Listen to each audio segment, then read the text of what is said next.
राज्य शासन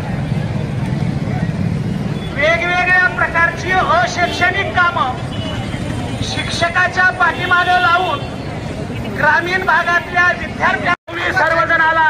खासगी संस्थेतले शिक्षक आले, नगरपालिकेचे शिक्षक आले, जिल्हा परिषदेचे शिक्षक आले, सर्व बंधू भगिनी या ठिकाणी उपस्थित झाले। या सर्वांचे आभार व्यक्त करतो आणि आदरणीय मोरे साहेबांना विनंती करतो की आपण आपलं मत व्यक्त करा।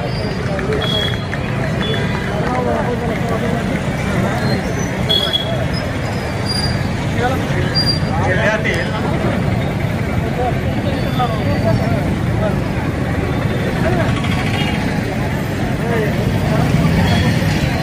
माझ्या धाराशिव जिल्ह्यातील सर्व शिक्षक लक्षात घ्या मित्रांनो, पण आपण हात आणलं नंतर केंद्र